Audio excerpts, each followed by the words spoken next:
Nós hoje vamos dar início aos nossos trabalhos. Temos uma mesa bastante interessante aqui sobre interlocuções pessoanas, a quem eu dou boas-vindas aos meus amigos que irão apresentar trabalhos hoje, ao meu amigo Fábio, que está aqui, amigo de longas jornadas com Cordel Espanca, e a quem eu saúdo todos na pessoa do Fábio.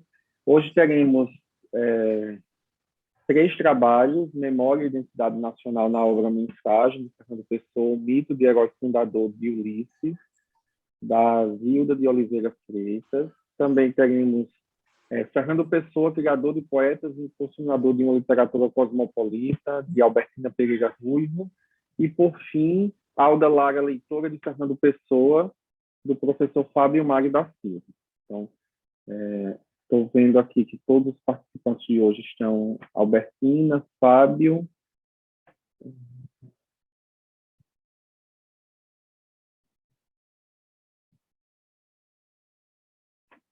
Zilda ainda já está presente. Selma.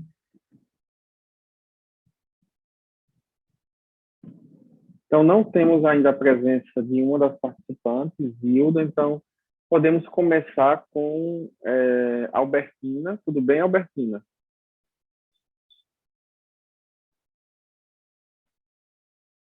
Você está sem microfone, não consigo ouvir.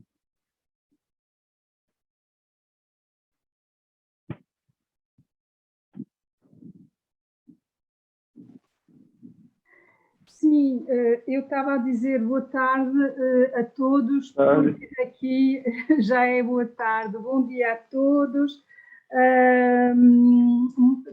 Antes de começar, gostaria de agradecer o convite ao Sérgio Nazarra, ao Eduardo Cruz, ao Paulo Mota, à Patrícia Cardoso, à Germana Saus, à Mónica Figueiredo e à Maria Cristina.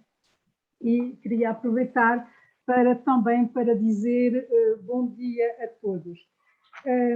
Mais uma vez, portanto, eu queria partilhar um PowerPoint e tenho que fazer ainda aqui uma...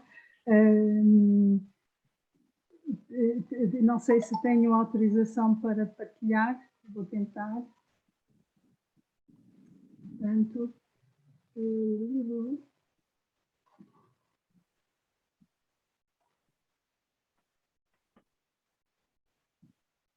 Não está a funcionar. Está bom agora? Não sei se me estão a ver. Você tem 30 minutos, Albertina. Sim, pode ficar à vontade. Eu tenho um trabalho bastante longo. Quando acharem que eu estou a ultrapassar o tempo, digam-me que eu passo para a conclusão. Portanto, como? Não, eu disse tudo bem, pode ficar à vontade, 30 minutos. Está bem. Bom, então vamos lá começar. Portanto, ainda não tenho o texto em vista e vou ter que reduzir, porque senão não posso. Vocês estão aqui, tenho aqui uma banda a ocupar-me o espaço e eu não vejo o que tenho no ecrã. Desculpa.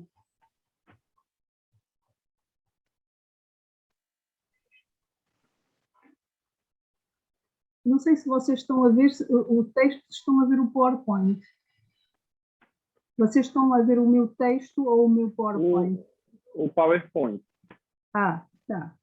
Então, vamos lá passar à leitura do que nos traz aqui hoje, portanto, é a literatura portuguesa e as interlocuções que se tecem com outras formas de arte e outras literaturas através dos textos e das imagens que se esculpem ao longo dos tempos. Fernando Pessoa, sendo um poeta e um personagem central do modernismo português, um dos maiores autores do século XX, Talvez o que melhor soube explorar a polissemia e as diversas formas de expressão da língua portuguesa, não seria justo deixá-lo de parte num encontro como este sobre a literatura portuguesa para a qual tanto contribuiu. Fernando Pessoa foi arrancado muito cedo da sua terra natal para se instalar em Durban. Este período é determinante na sua vida e reflete-se mais tarde na sua obra literária. Ele passa parte da sua infância e a sua adolescência na África do Sul, onde segue uma educação brilhante em língua, literatura e cultura inglesas. Esta formação dota-o de perspectivas de dimensão global. Mais tarde, de regresso a Portugal e a sua formação em língua inglesa, traz-lhe uma outra visão do mundo. Assim, desde o início da sua carreira literária, ele sente a necessidade de criar uma literatura que parta do interior para o exterior do país e faz apelo aos artistas portugueses para que se crie uma nova renascença que se derrame de Portugal para a Europa, como acontecera com a renascença italiana que se espalhou de Itália para a Europa, consciente do provincianismo que atinge os países que se consideram civilizados, entre os quais Portugal. Ele sugere, nos textos publicados em A Águia, em 1912, novas orientações literárias aos autores saudosistas que continuam ligados às correntes retrógradas do cunho nacionalista. Ele sente a necessidade de criar uma nova imagem na literatura portuguesa, ou seja, de reinventar, pelo menos, de reinventá-la, pelo menos dando-lhe uma outra orientação. Como veremos, é nesse âmbito que ele elabora novas correntes artísticas, assim como cria uma constelação de heterónimos para superar o que de melhor existe na literatura, criando, sobretudo, uma literatura cosmopolita. Para começar, veremos quais foram as razões que levaram Fernando Pessoa e a geração de Orfeu a inovar e a criar novas formas de expressão, planeando uma revista capaz de impulsionar a literatura portuguesa, dando-lhe uma nova imagem, equiparando-o às outras literaturas estrangeiras. Depois observaremos como eles tecem uma literatura de dimensão universal.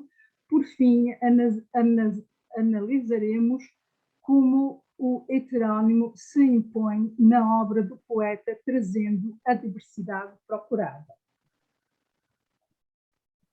Portanto, a construção de uma nova poesia portuguesa. Quando volta para Portugal, Pessoa tem um conhecimento confirmado da literatura da língua inglesa. Aos 15 anos, obtém o prestigioso prémio Queen Victoria pela melhor redação em estilo inglês, prémio que recebe em livros, o que conforta o seu gosto pela leitura e pela literatura. Nesse período da sua adolescência, confessa ler em média um livro por dia, exceto um dia em que, segundo ele, estava muito ocupado a pensar. Depois de ter lido, estudado os maiores autores de língua inglesa, Pessoa, de regresso a Lisboa, retoma os estudos da língua portuguesa na Faculdade de Letras de Lisboa, onde descobre alguns autores portugueses, entre os quais Cesário Verde e Antero de Quental. Orienta-se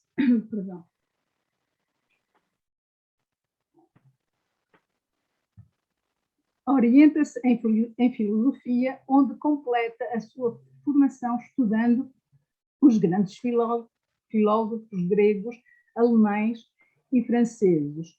Por essa altura, ele lê o livro que vai relançar e realmente marcar a sua... tenho que voltar então ao meu PowerPoint, porque senão vocês não veem o que lá está. Sim, este foi o poema, o primeiro poema de Pessoa, que com o eletrochoque de ter que deixar a mãe, escolher entre a mãe e o país, ele escreve este pequeno poema à sua mãe: a minha querida mamã, eis-me aqui em Portugal, nas terras onde nasci, por muito que gosto delas, ainda gosto mais de ti. Portanto, foi o primeiro poema de Pessoa. Aproveito porque não era isso que eu queria mostrar. Bom, aqui temos alguma das leituras e, portanto, ele lê o texto o livro do Max Nordau, de Générescence de Max Nordau, que é um livro que o marca realmente. A partir desse momento, diz ter por missão uma grande perfeição em tudo o que realiza. Portanto, a partir de 1912, ele colabora ativamente em jornais e revistas literárias, rejeitando as atividades profissionais que não lhe deixassem o tempo suficiente para se consagrar à sua obra literária. Portanto, ele dizia que não escrevia para viver, mas que vivia para escrever. Portanto, a sua visão principal, o seu objetivo principal era mesmo escrever. Dedicava-se inteiramente à sua missão criadora, fechando-se numa vida solitária, uma vida isolada, sublinhada pelo seu biógrafo, Robert Bréchamp, que diz: le jeune Pessoa a traversé sa vie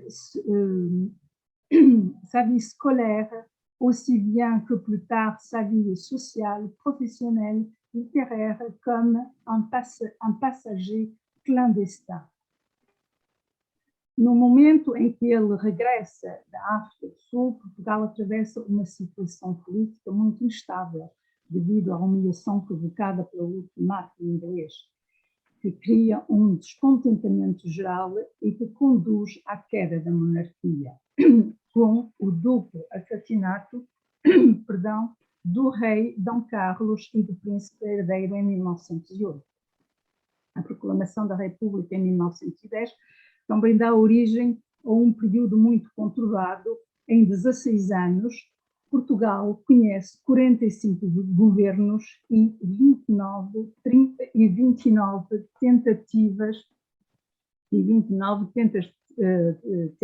de golpe de Estado. Nesse período, os jovens mais abastados preferem partir para outros países europeus. Como vários artistas portugueses, o seu amigo Mário de Sá Carneiro instala-se na capital francesa, cidade em plena evolução artística, da qual transmite a Fernando Pessoa a efervescência das novas ideias e correntes artísticas. Pessoa frequenta os cafés literários de Lisboa, mas ele não se identifica com as correntes existentes no meio literário português. Como poeta, ele procura ultrapassar tudo o que existe de melhor na literatura, mas as mentalidades da época não estão preparadas para uma tal mudança. Pessoa acha que os portugueses não têm ironia, nem o afastamento necessário, ou seja, não têm o desenvolvimento da largueza de consciência, elemento que, segundo o historiador alemão Lambert, é a essência da civilização. Portanto, está a tratá-los de pessoas pouco civilizadas. Como crítico literário, Pessoa escreve vários artigos sobre a nova poesia portuguesa. Nestes textos, ele propõe uma literatura diferente, considerando tudo o que existe e propondo algo de novo que vá sempre mais além. Num desses textos, intitulado A Nova Poesia Portuguesa Sociologicamente Considerada, Pessoa alude a várias correntes literárias europeias, sublinhando os méritos da literatura portuguesa, que possui poetas de grande valor, mas que não atingem um nível de um Shakespeare nem de um Victor Hugo. Daí, segundo ele, a necessidade do advento de um supra-Camões. Chega, pois, à conclusão de que é preciso construir algo de novo. Pessoa colabora na revista portuense A Águia, na qual propõe as suas poesias, assim como as dos seus amigos, mas constata que as aspirações dos seus colegas saudosistas não correspondem às suas. Mário de Sá Carneiro e os outros jovens que frequentam os cafés literários da capital têm ideais mais próximos dos seus. Em 1914, cessa de colaborar na revista A Águia e rompe com o grupo de jovens do movimento saudosista Renascença Portuguesa.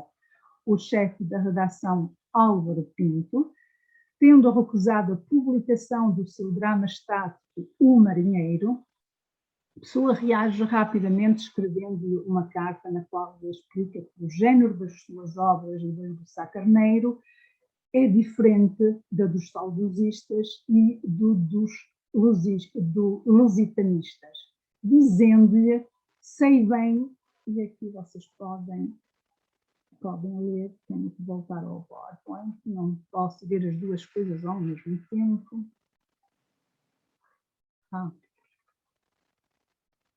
Bom, acho que o PowerPoint não tem.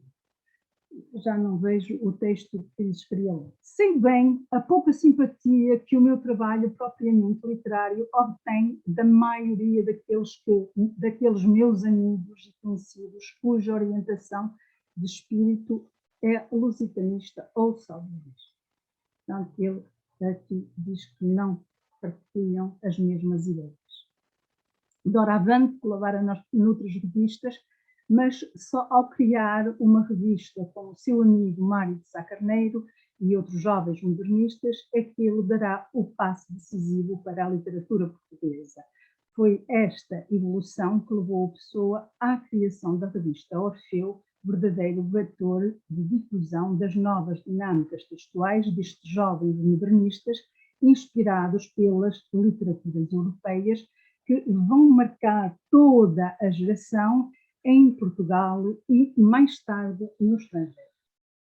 Portanto, veremos agora a influência europeia nas obras dos modernistas portugueses. Neste período, os jovens artistas lisboetas têm claramente aspirações de dimensão europeia. Como vimos, Fernando Pessoa descobre os grandes autores europeus e forja o seu gosto pela literatura graças à sua educação em ambiente britânico. No entanto, é na esfera europeia que Pessoa e Sá Carneiro descobrem e seguem as correntes vanguardistas. Filippo Marinetti publica o seu manifesto futurista em fevereiro de 1999 no diário Le Figaro, no qual faz a apologia da beleza, da velocidade, do homem ao volante, da ousadia, da luta, da agressividade, da guerra, segundo ele, a única higiene do mundo, do militarismo, do patriotismo e do desdém pela mulher. Em suma, propõe o fim das tradições do passado. Para ele, as bibliotecas e os museus devem ser destruídos. Portanto,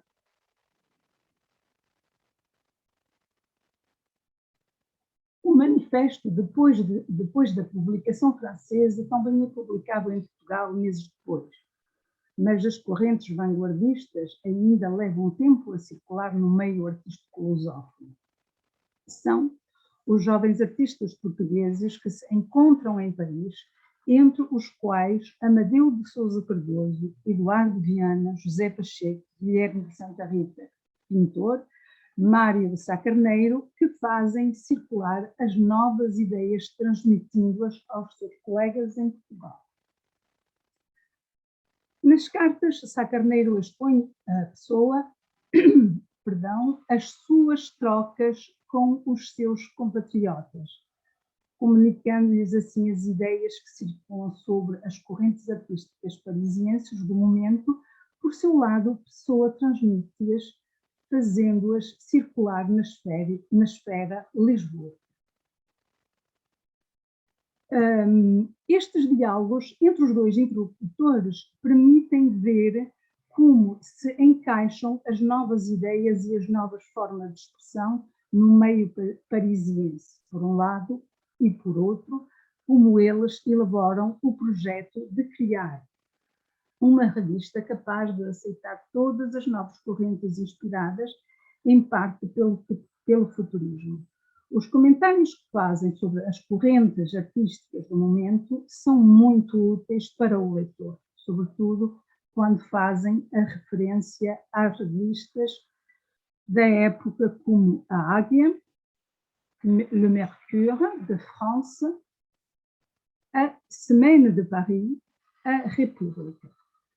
Mas também, em especial, quando comentam o projeto de criação da revista Orfeu, a revista que, segundo os comentários de Sá Carneiro, em maio de 1913, é sugerida por Pessoa sobre o seu primeiro nome, mas que já aparece com os contornos definitivos, como o de ter uma curta duração e a intenção de marcar e agitar. Portanto, cito, claro que não será uma revista perdurável, mas para marcar e agitar basta sair uma meia dúzia de números. Portanto, o título esfinge é ótimo. Portanto, esta revista, este projeto, já é aqui o Orfeu, de início não devia exceder 6 números, mas por problemas financeiros acaba por ter só 2 números, mesmo se o terceiro número já estava pronto. Pode-se constatar que esta nova geração partilha novas convicções e novas ideias artísticas. Os jovens portugueses têm sede de progresso, querem mais abertura sobre a Europa, onde se dão as grandes manifestações artísticas do momento. Note-se, Pessoa define a Europa como uma concentração do universo. Suponho que desta vez está no PowerPoint. Sim, está aqui toda a citação da esfinge e aqui a Ásia e a América, a África e a Oceânia são a Europa e existe todas nela. Basta qualquer cais europeu, mesmo aquele cais de Alcântara, para conter toda a terra em comprimido. Aqui inventei um bocado porque finalmente a ler no PowerPoint acaba por ficar metade escondido. Portanto, a Europa é universal. Albertina, desculpe, você tem mais 5 minutos. Está bem.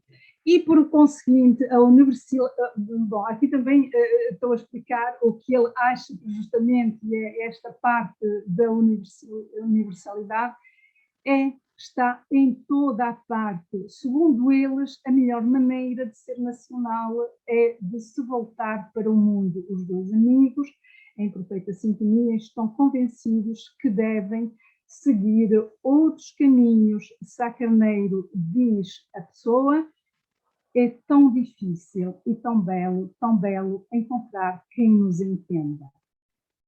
Numa dessas cartas, Sá Carneiro refere-se a um projeto de um artigo que tinha recebido de Pessoa em que se verifica que os dois estão de acordo quanto ao facto que os artistas portugueses necessitam de abertura de espírito.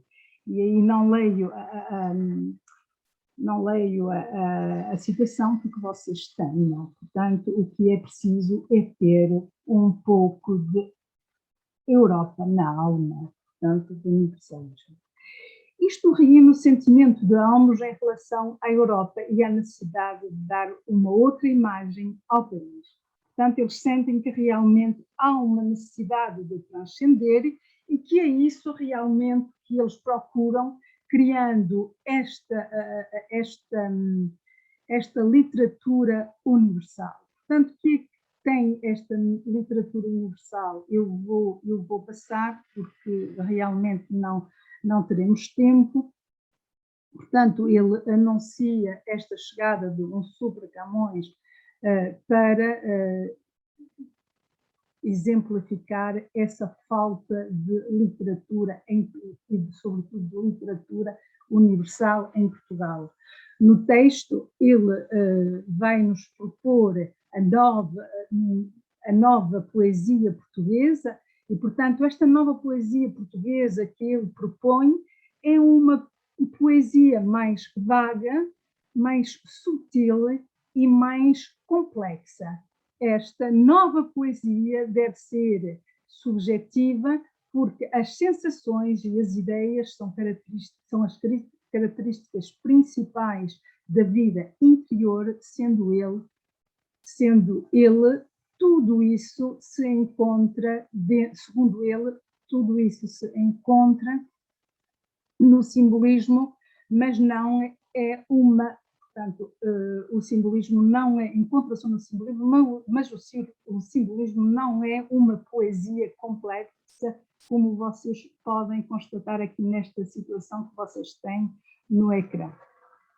Portanto, o desinteresse dos saudosistas, Pessoa e Sá Carneiro, sentem-se obrigados a agir, procurando criar uma corrente que transcenda, que ultrapasse tudo o que existe. Portanto, é a partir desse momento que eles começam a preparar a publicação do Orfeu, que as diferentes correntes do modernismo português se sucedem. Fernando Pessoa inspira-se das trocas de informações que recebe de Paris para melhorar o seu projeto, da sua poesia portuguesa, acrescentando novos fios à sua trama, dando assim uma nova imagem à universalidade e à literatura portuguesa. O que se passa entre simbolismo e sensacionismo. Portanto, como vimos, eu aqui vou dar assim umas ideias gerais, visto que já não temos tempo, a Pessoa recupera tudo o que existe já a partir do simbolismo. Portanto, todas as componentes que já estão no simbolismo, a complexidade, o vago, o súbito,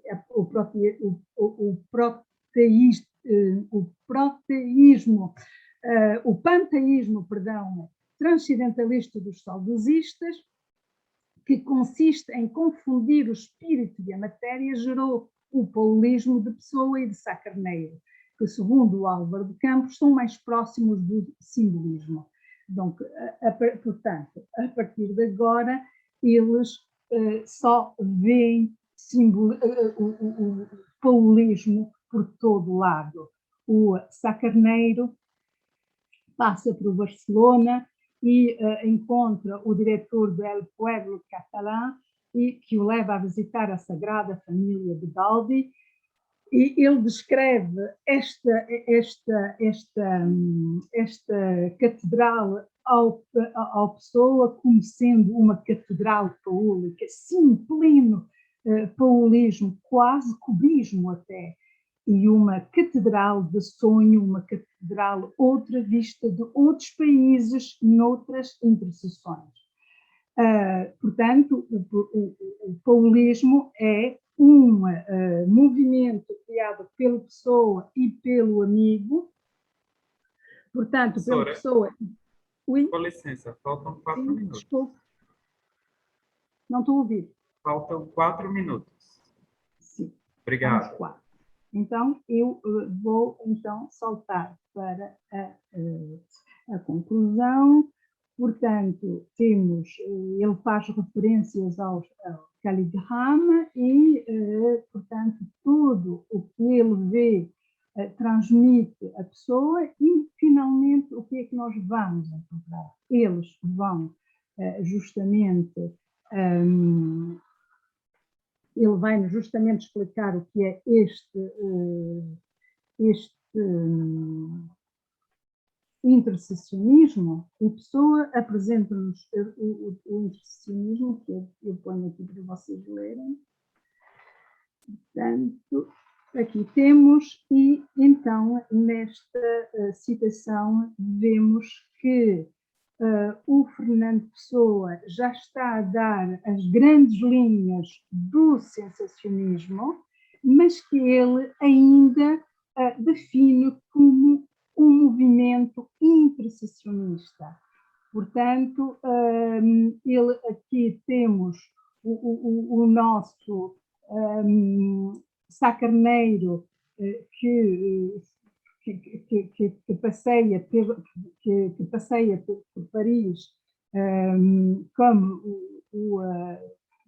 o nosso poeta francês, deambulando pelas ruas de Paris, como a Flaneur, e, entretanto, a pessoa já está no sensacionismo.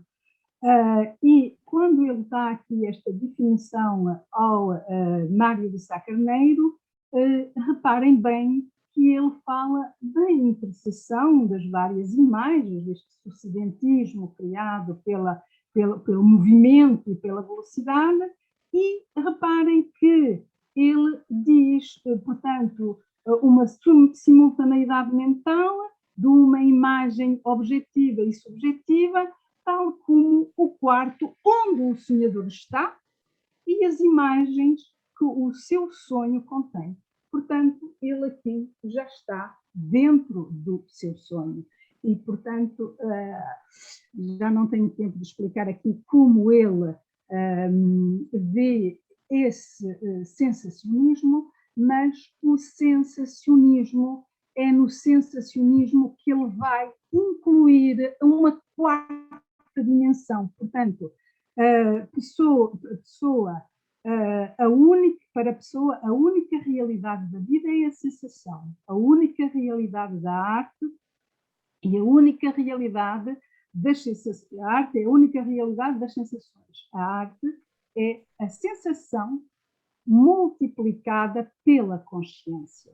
A consciência tem um papel importante no sensacionismo, porque multiplica as sensações num espaço tridimensional, e é a consciência deste espaço que produz uma quarta dimensão. Portanto, ele explica, também dá várias teorias sobre o seu desdobramento, não é? E estas sensações. Portanto, o cubo das sensações resolve-se num quadro que a base da arte serão ideias, imagens de objetos, como imagens mentais. Portanto, sem a percepção da imagem mental do observador, leitor, espectador, não se pode ter uma visão global. Esta consciência de espaço, Pessoa exprime-a através dos seus heterónimos, desdobrando-se infinitamente.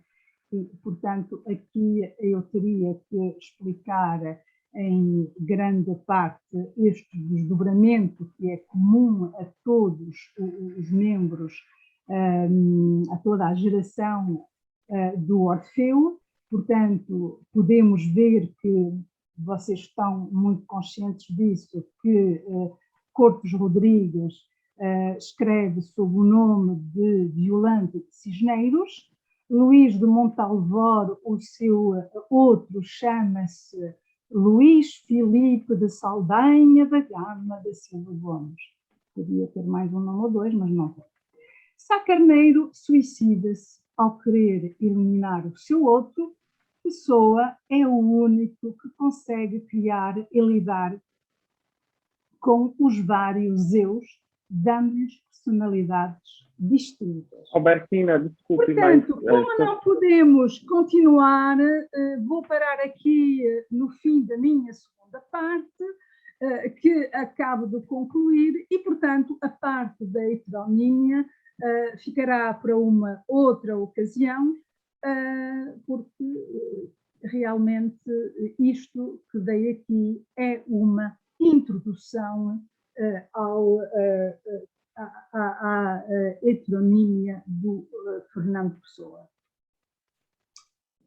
Muito obrigada a todos.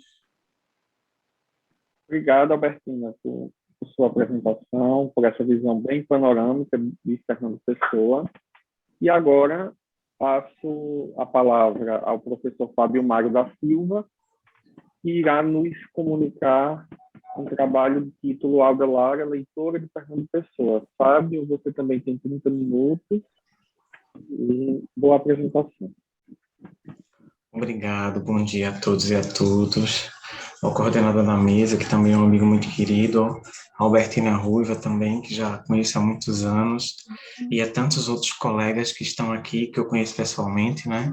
A Thelma, a Maria Cristina, Pai Simon, todos se sintam abraçados, que essa pandemia nos afastou, né, um pouco da presença física, mas estamos sempre em pensamento uns com os outros. E a todos os ouvintes que estão escutando essa sessão.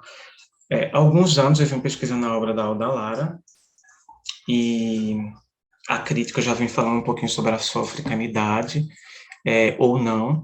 Eu tento perceber um pouquinho a relação dela no diálogo com a literatura brasileira, no caso da Cecília Meirelles, da literatura portuguesa, no caso de um artigo meu online, que fala da interlocução dela com a Flor Bela Espanca, com as cantigas de Amigo, e agora a proposta é trazer esse diálogo com Fernando Pessoa. Quem foi Aldalara? Aldalara é uma médica e escritora angolana que nasceu em Benguela, em 1930, e morreu em 62, em Cambambe. Suas obras foram publicadas póstumamente pelo seu marido, o Orlando, e ela fez parte de uma geração ainda dentro de um contexto colonial pela luta de libertação. Então, ela foi uma das escritoras que está presente na famosa antologia dos novos poetas de Angola, de 1950, onde nós encontramos Antônio Jacinto, nós encontramos Vieira da Cruz, que eram homens, né, que foram perseguidos pelo regime colonial português, foram presos, e tinha ali toda uma discussão de uma poesia de combate. A Aldalara era uma pacifista, ela acreditava, né, na independência de Angola, mas a sua poesia, ela vai terminar o 7º ano do liceu em Lisboa, porque era muito comum as famílias abastadas enviarem os seus filhos para estudar na capital da metrópole. Então, ela fez direito, começou na Universidade de Lisboa e concluiu em Coimbra.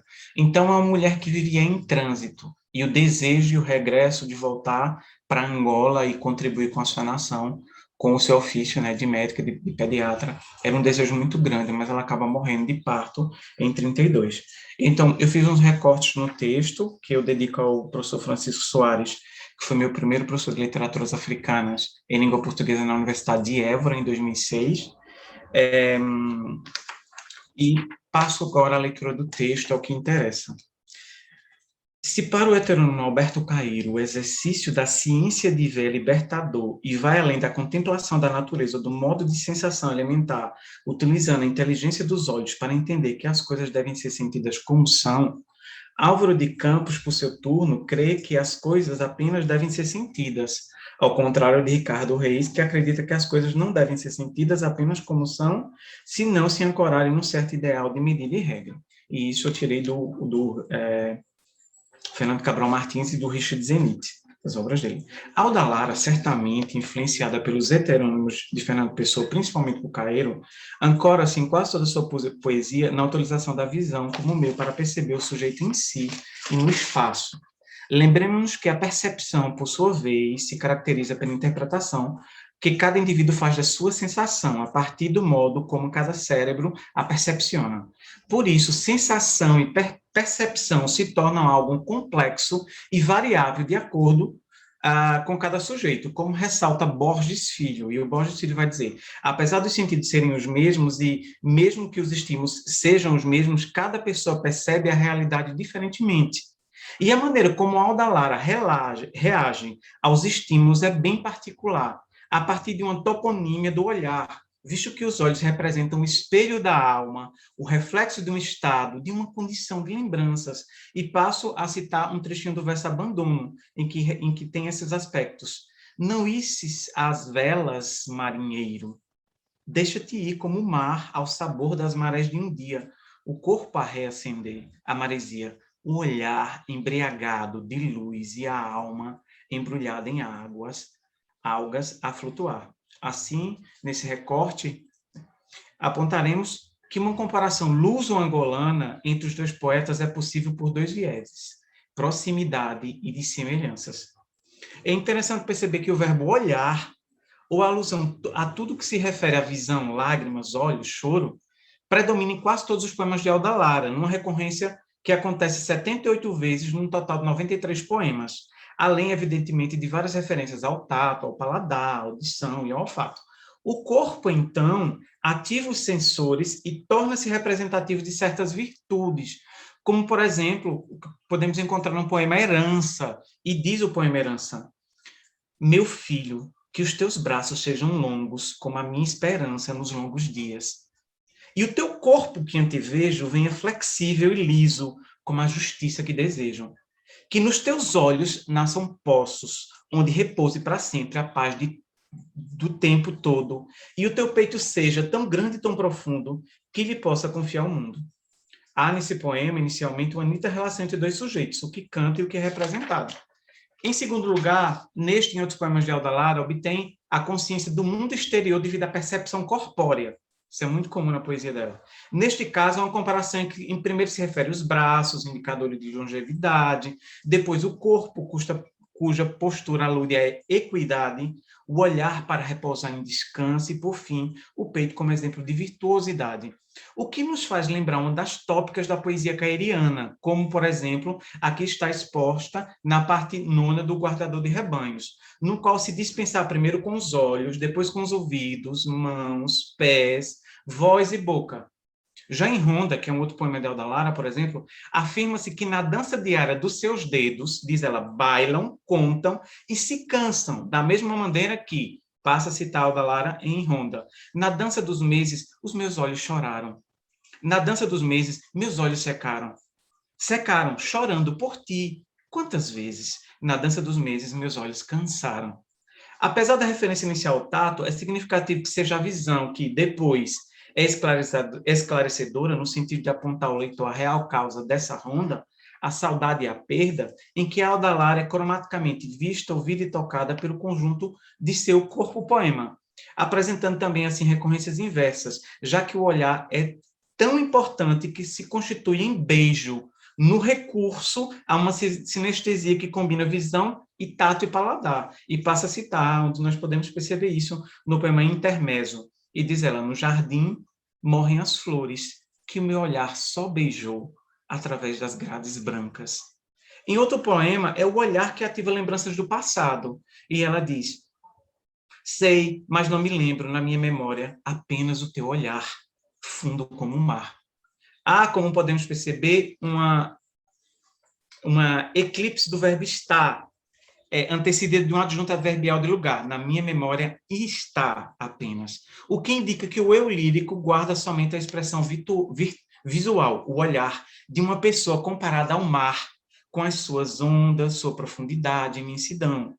E por que será que tal mudança ocorre na perspectiva de compreensão do mundo, principalmente pelo olhar? Na visão fenomenológica de Merleau-Ponty, a percepção que nós temos das relações interpessoais e do mundo não será uma criação, pois está alicerçada nos 5 sentidos e é despertada através do nosso corpo. Isso porque a nossa consciência observa e obtém a percepção de um determinado objeto, segundo um ponto de vista específico. A nossa consciência observa e processa a informação sobre determinado objeto, segundo a capacidade perceptiva de cada indivíduo. Ou seja, a nossa visão percepciona primeiro aquilo que se destaca ao nosso entendimento de mundo, do mundo, captando e despertando a nossa atenção para um fato em si. Por isso, em outro poema de Alda Lara, o olhar no sentido de perscrutar ao longe é o meio através do qual se compara duas realidades distintas, metaforizadas nas margens do rio. E aqui a gente vai encontrar uma diferença com Caeiro, que eu vou explicar daqui a pouco. E eu passo a ler o trecho do poema Apelo. E diz o eu lírico: na outra margem do rio, e eu vejo-a, há campos verdes de esperança, abandonados ao calor de um sol eterno. Nem raivas mal contidas, nem agonias perdidas, nem dor, que na outra margem do rio há amor. E entre mim e a outra margem está esta terrível viagem, este rio caudaloso, imundo, sujo de todos os calhaus, que nele vomitou o mundo, entre mim e a outra margem, o rio. A separação dos dois mundos através das margens do rio caudaloso só é possível porque se vê, ou seja, se identifica e compreende duas realidades. A visão é inteligível porque aponta o benigno e o maligno entre os percalços para se atingir um objetivo, uma possível travessia do rio. A compreensão desse mundo desejado, à margem distante, pela percepção, e diz o poema, né? E eu vejo-a, reforça a ideia de que ver é perceber as segregações, injustiças e entraves que dificultam a vivência de uma vida sem dor e com amor. Na poesia caeriana, por exemplo, há um poema em que tenta se comparar ao que está para além da curva da estrada, e diz Caeiro: talvez haja um poço e talvez um castelo e talvez apenas a continuação da estrada, de nada me serviria estar olhando para o outro lado e para aquilo que não vejo. Tal comparação é impossível, porque por não se avistar concretamente o que está para lá da curva da estrada, e sendo assim, Caeiro refere apenas possibilidades. Por isso, em primeiro lugar, temos que saber onde estamos, compreender a realidade partida, atividade que no poema de Alda Lara se cumpriu, porque se conhece e reconhece o que se vê e é capaz de imaginar algo melhor. O uso do verbo olhar no imperativo em outros poemas de Alda Lara também é uma tentativa de chamar a atenção ao trem por parte do eu poético. E diz no poema Romance, ela diz: meninas dos olhos belos, dos verdes olhos tão belos, meninas dos olhos tristes, meninas dos olhos belos, mãos cruzadas, olhar vago. Menina, parte, olha o tempo. Ou ainda, na trilogia do outono, ela diz: mulher, ergue-te e olha, a toda altura, a breve mão te alcança o novo dia. A força expressiva nesses dois poemas, né, de alertar, indica a necessidade de a menina e da mulher tomarem conhecimento de uma outra realidade, apontando as suas limitações. Apesar dessa ótica, a partir dessa ótica se compreende que os sentidos estão sujeitos e dependentes de determinadas situações e dos espaços onde habita cada indivíduo. Aliás, a insistência e repetição constante do ato de ver, mais fortemente marcado pelos outros sentidos, fazem da visão o sentido mais importante na sua poética, como, por exemplo, referido no poema Destino, no qual sublinha-se que, aí diz Alda Lara, nenhum adeus seria mais ardente que o adeus com que olhas, os que olhas levemente. Dando ênfase ao gesto que se quer prolongar, demonstrando o desejo de continuidade a sentir um adeus através do olhar, né? Uma partida. Adquire, então, uma conotação mais efusiva em outros poemas. Por exemplo, ela procura um gozo, visto que as múltiplas representações da visão constroem diversas sensações, incluídas as ligadas ao erotismo, e diz ela em Sonhos: ó, volúpia de fechar os olhos e morrer um pouco. Por fim, encontramos um discurso poético no qual a mutilação do corpo é associada à mutilação do poema, na tentativa de resolver as angústias do sujeito lírico. E vejam só, eu acho lindo esse poema chamado Mutilação. Meu corpo lancei-o ao mar para que o mal levasse e matasse aos peixes a fome dos seus anseios. Meus olhos joguei-os longe, atirei-os às estrelas solitárias de uma noite. Doei meus lábios vermelhos à criança prostituída, mas Entreguei os meus versos aos violinos da vida, e daqueles longos cabelos fiz agasalhos de tiras com que embrulhei ressequidos os troncos das árvores velhas. Hoje, para além do meu cansaço, só me resta o coração, que continua a bater transfigurado no espaço. Nesses versos fica evidente a doação do corpo contra a injustiça de todos os tipos, como a prostituição infantil, as questões ambientais, as ansiedades da vida, restando apenas o seu coração, o sentimento, a emoção, que está expressa no próprio verso. O que resta, afinal, nos versos, são os versos, a canção, porque o gesto e as suas palavras serviram de doação e preceito para se, entre aspas, consertar o mundo poético e humano. O recurso ao uso excessivo das reticências que tem nesse poema, entre a quarta e quinta estrofe, demonstra esse esfalecimento do próprio discurso poético e das partes que o compõem. Cada estrofe possui partes do seu corpo. Evidentemente, esse poema acusa um dos principais motivos da poesia de Audalari. Qual é? A doação. E quais são? A doação e o compartilhamento do mundo ideal com seus leitores.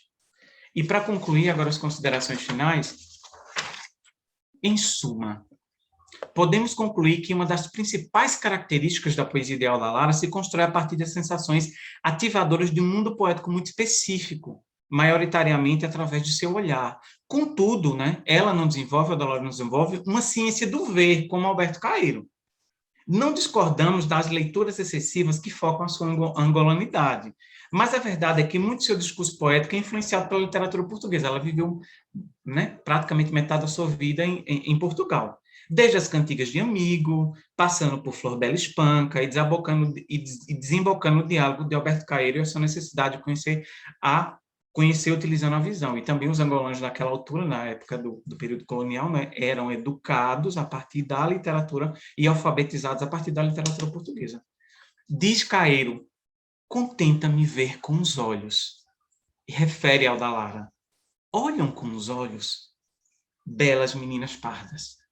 Efetivamente, há uma aproximação entre os poetas, mas, ao mesmo tempo, Audalari, de acordo com a sua experiência e suas vivências particulares entre Angola e Portugal, vai se distanciando de Caeiro, seja no sentido em que concebe a relação com o mundo místico e religioso, dentro da ótica do catolicismo tradicional, seja pela exposição do que vê, devido a uma quantidade maior de imagens associadas ao sofrimento humano, que a gente encontrou muito isso em Audalari, e a tentativa de superá-los também. E diz Alda em Regresso: os meus sentidos anseiam pela paz das noites tropicais, em que o ar parece mudo e o silêncio envolve tudo. Como eu disse a vocês, ela era uma pacifista, acreditava numa reconstrução de Angola entre brancos e pretos, e não na guerra antes, na guerra civil que se tornou depois, não é, Angola? Audalari, então, apesar de possuir laivos de um certo neorromantismo, e quem diz isso é a... Ai, meu Deus... Daqui a pouco tem uma nota de rodapé, esqueci o nome da senhora que disse do neorromantismo em Audalari, Ana Maria Martinho, que é professora de literaturas africanas. Transforma a visão numa sinestesia de 5 sentidos, numa inserção muito clara dos ideais do sensacionismo, o conhecimento da realidade a partir das suas sensações pessoais, que intenta fazer universal, aproximando-nos mais de uma outra estética literária portuguesa que influencia, o que é natural devido a todo um período que passou em terras lusitanas. Então, olhar é, para Audalari, uma ação que podemos demonstrar um estado sentimental de si mesma e do próximo. Pode revelar uma condição social ou reconhecer um fato. A poetisa transforma o órgão, a visão do corpo humano, em um ente querido, um amigo solidário, que substitui outras partes do corpo, sentindo, saboreando e aprendendo com e através da visão. Muito obrigado.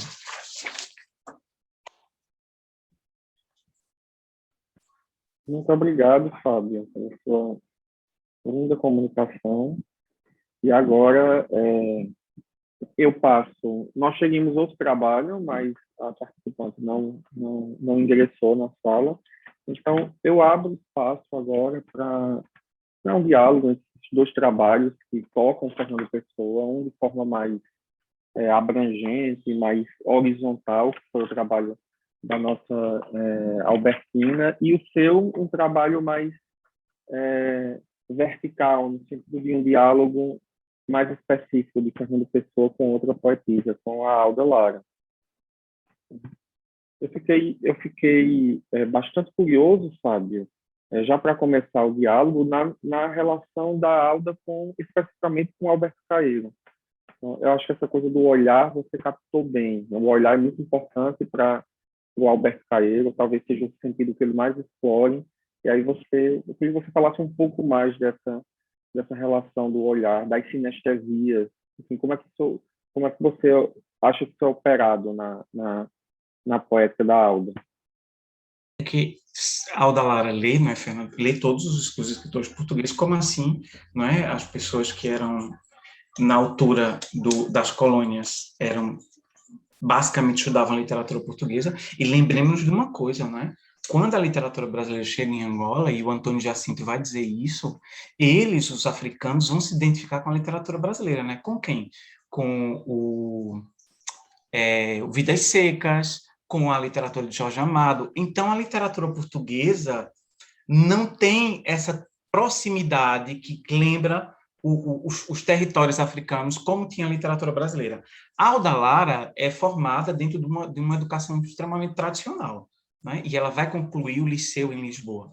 Então, é natural que ela esteja imersa, e esse diálogo, como nós podemos ver, não é um diálogo em que ela lê, em que ela percebe, mas que ela transforma o olhar dentro de uma característica diferente da de Caeiro na sua poesia. Então, ela dialoga com ele em alguns aspectos, como transformar a importância da visão, não é, para a sua poética, mas se distancia dele, não é? Porque ela cria a sua própria inscrição enquanto poetisa. Né? Então, ela vai... E lembremos de uma coisa, né? A Alda começa a publicar ainda em Benguela, adolescente, nos jornais, não é? E sai publicando, ela participa de movimentos dos intelectuais angolanos, mesmo em Lisboa, não é? Mas a sua obra é publicada postumamente, né, pelo Orlando, tanto o livro de contos Tempo de Chuva, como seu livro de poema. Então, ela é uma releitura que ela faz, nós podemos, por exemplo, no artigo que eu publiquei com o Paulo Giovanni, que fala do diálogo dela com Flor Bela, ela tem um poema que fala do que é ser poeta. E o início de um poema é uma releitura do ser poeta da Flor Bela. Só que quando você lê o poema da Alda Lara, o ser poeta, para ela, a problemática é outra, não é a mesma da Flor Bela. Então, ela faz essas leituras, é natural essa influência, não é tão... Não é direta da literatura portuguesa com a sua obra. Eu compreendi. Eu também... esse poema que você leu, eu não recordo o título. Você fala que tem uma relação ambiental. Você leu o poema para a gente, esse título, mas, enfim, eu achei também um eco de Camilo Peçanha. Não sei se é tão...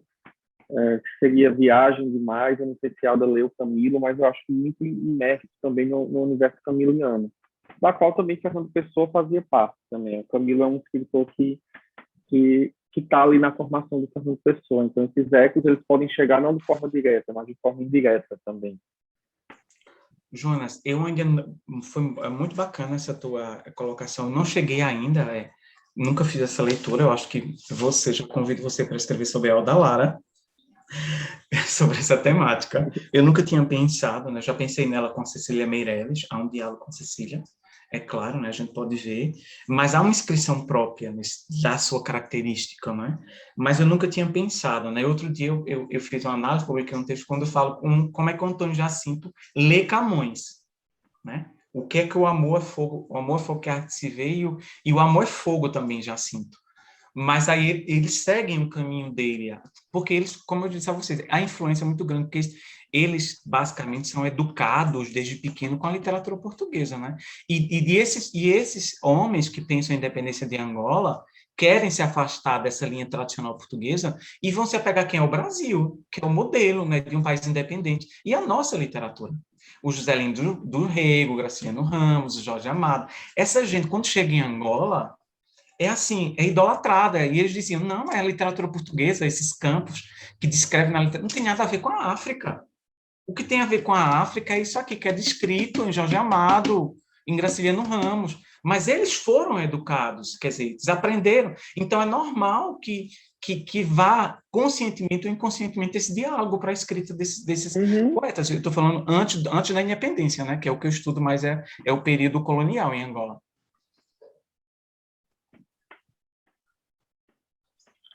Albertina, também tinha não é nenhuma pergunta, é mais uma curiosidade. Você fez uma explanação muito ampla do Fernando Pessoa, da constituição poética, das relações de como foi surgindo Orfeu, da questão do Supra Camões, que Fernando Pessoa acreditava e que, na verdade, era ele próprio. Tinha essa visão muito panorâmica, mas eu não sei se seu trabalho ainda toca na questão da prosa do Fernando Pessoa, do Bernardo, do Semi Heterônimo. Enfim, é mais uma curiosidade. Você chegaria a falar disso ou você tá colocando seu trabalho apenas na fatura poética de Fernando Pessoa?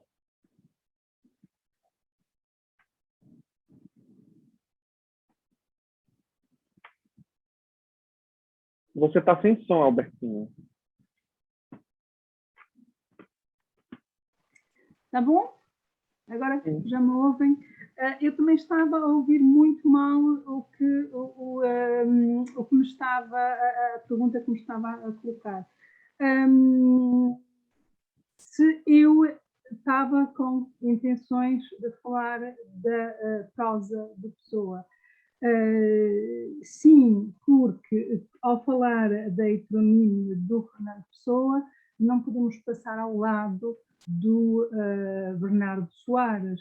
Bernardo Soares, que é um semi-heterónimo do Pessoa, como ele o descreve semi-heterónimo, não só semi-heterónimo, porque ele não tem a dimensão de um heterónimo, porque o Pessoa dizia que as suas personalidades literárias que tinham a possibilidade, que se conseguiam desapegar do poeta, eram aqueles a quem ele deu o nome de heterónimos, que eram aqueles que se conseguiam voar outros. E o Bernardo Soares não se consegue distanciar da Pessoa. E ele explica isso muito bem, e claro, o meu trabalho ficou a meio, eu suponho que não cheguei à metade, e não foi possível apresentar essa parte. Bom, será algo que aparecerá depois no trabalho escrito, mas o Fernando Pessoa, no que diz respeito ao livro do Desassossego, ele hesita primeiro em entregar esse livro, esses fragmentos, ao Vicente Guedes, não é o semi-heterónimo. E o semi-heterónimo ele vai aparecer depois. E a Pessoa hesita, e aliás, ele assina em comum com o livro, em comum com o Bernardo Soares.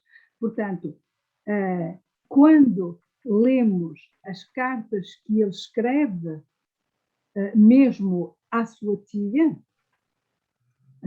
Anita, ele diz: isto aqui está tão bem escrito, eu sinto isto tão bem, que vou guardar isto para integrar no livro de Desassossego. É a mesma coisa quando ele escreve as cartas ao Mário de Sá Carneiro.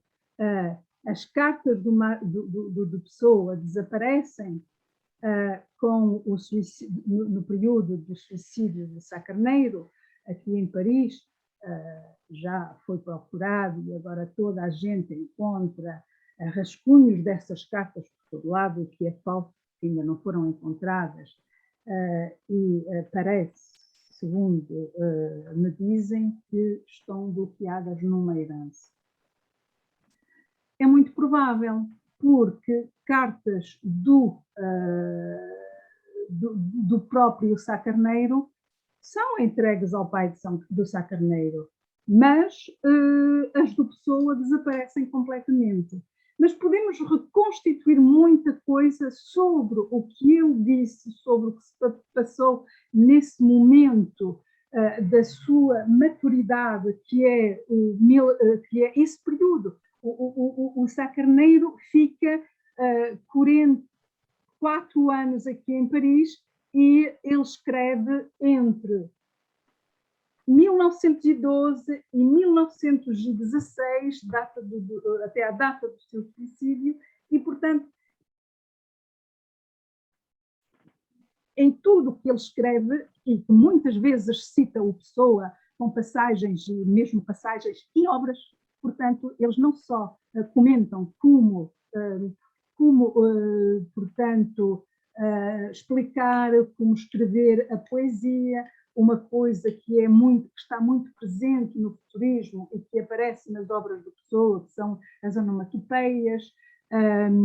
Tudo isso vem das trocas que ele tem com o amigo Sá Carneiro.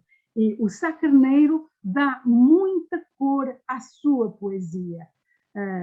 Só que realmente eu comecei com uma coisa tão geral e, portanto, o meu trabalho ficou numa pequena introdução que acabei por não chegar onde queria, mas também não podia aqui fazer uma apresentação muito exaustiva dessas cartas e justamente onde muitas passagens do livro do Desassossego aparecem. E, portanto, no livro do Desassossego, o Fernando Pessoa tem muita coisa escrita pelo ortónimo. Portanto, eu acho que o Bernardo Soares, que era muito próximo, um guarda-livros na cidade de Lisboa, aquela janela que encontramos lá do quarto andar, é a janela do quarto andar do apartamento onde ele nasceu, ali no Largo de São Carlos.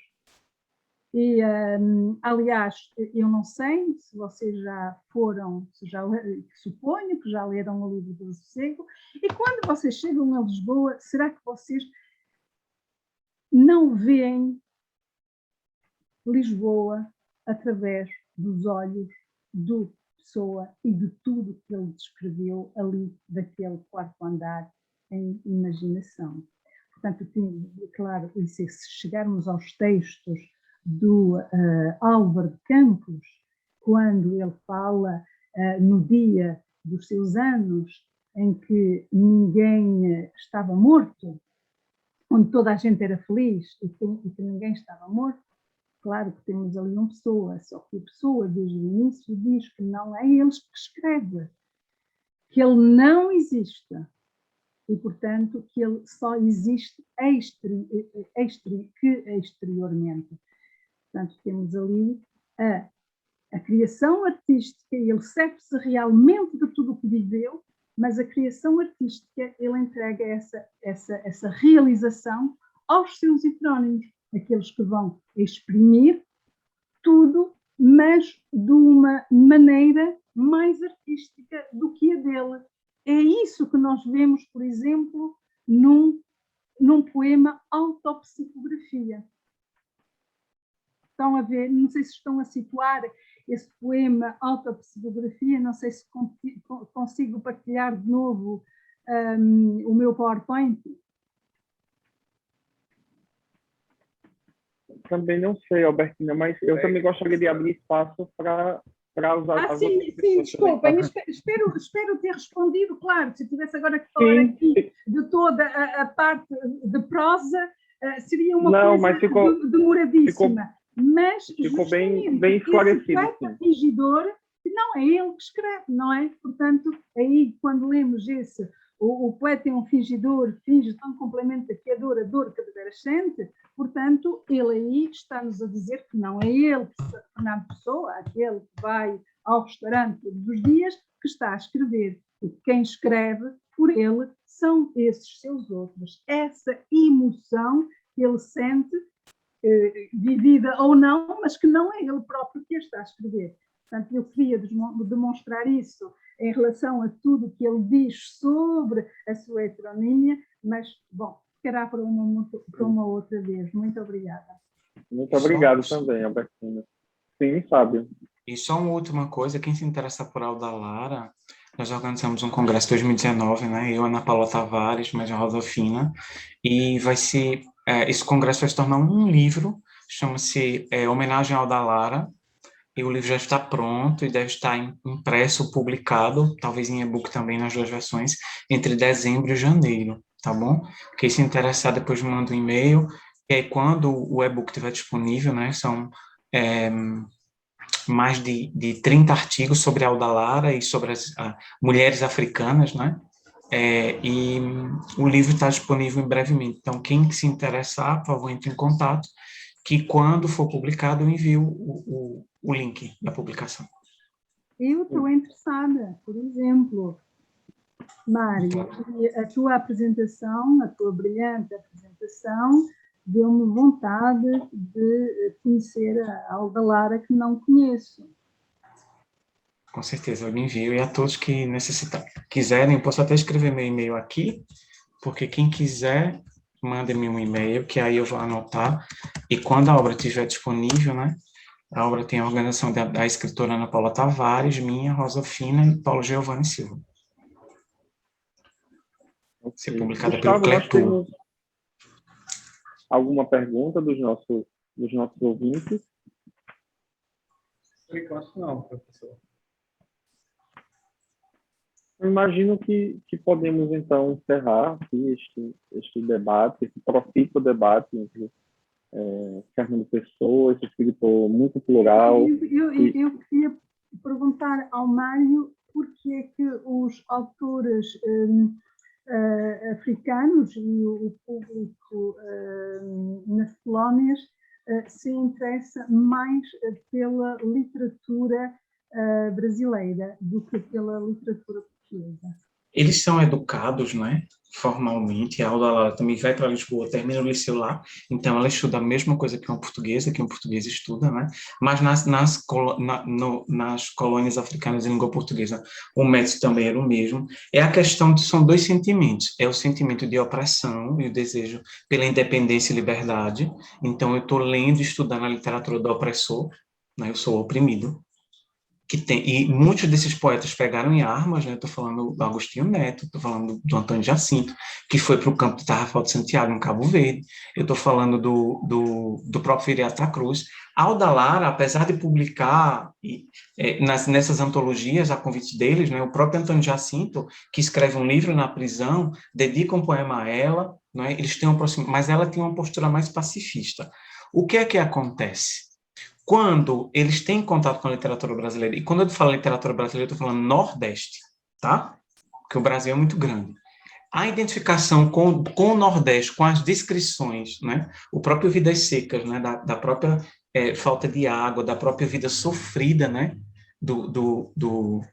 Ali, que é retratado no livro, o próprio Graciliano Ramos, Jorge Amado, com todo aquele universo, né, das mulatas, e, enfim, de toda aquela problemática. Então, o que o próprio Antônio Jacinto dizia é o seguinte: o que é que os campos de trás dos montes têm a ver com a África? Né? Não lembram, quer dizer, há 2 sentimentos aí. Primeiro, uma identificação com aquela literatura e com aqueles espaços.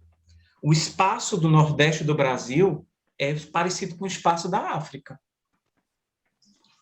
Aquilo que é descrito nos espaços na literatura portuguesa não é vivido pelo africano, aquele que está lá sob domínio do colonizador.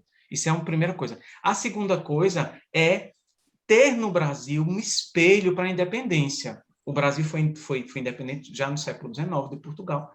E essa ânsia de se libertar do jugo do fascismo, né? De toda imposição colonial.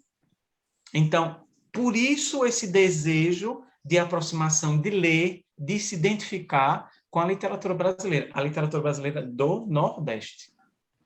Sim, eu também acho que havia essa ligação quando li Nós Matamos o Cão Tinhoso de Onuana, justamente há esse cão, essa cadela que temos em Vidas Secas, não é? E, portanto, há aí toda uma ligação, mas eu suponho também que o facto de haver a ditadura em Portugal já há vários anos, não é? Portanto, quando começa... A Aldalara, não sei em que anos escreve. A obra é póstuma, ela publica em jornais. Então, ela vai de 1930 a 62, né? Angola, a independência de Angola, 75. Então,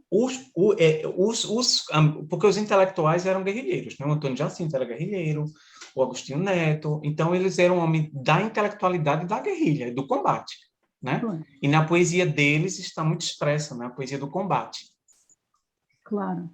Só que aí o que é que eles fazem? O opressor usa a sua cultura para me oprimir. Então, eu vou pegar a língua do opressor para mostrar a ele, na língua dele, que eu sou oprimido.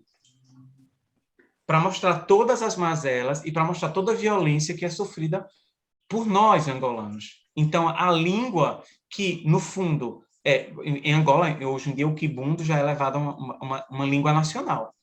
Mas, se escrevesse em quimbundo, quem é que ia ler? Não, eu tenho que escrever em português para que o meu opressor saiba de todas as barbaridades que ele está cometendo.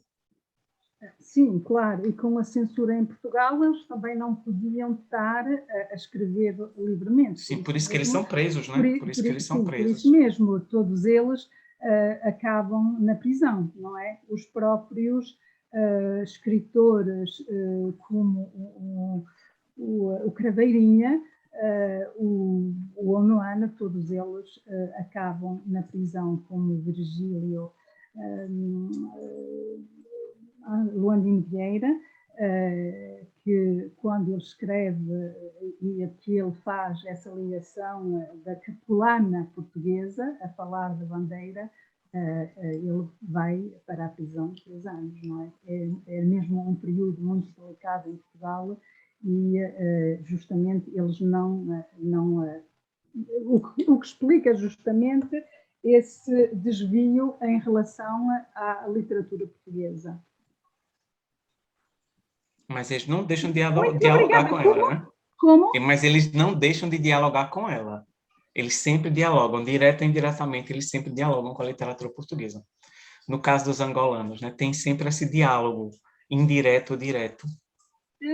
Sim, mas também é um período em que não lhes interessa muito estar em ligação com a literatura portuguesa, justamente pela situação política e, aliás, todos eles, quando vão estudar para a casa dos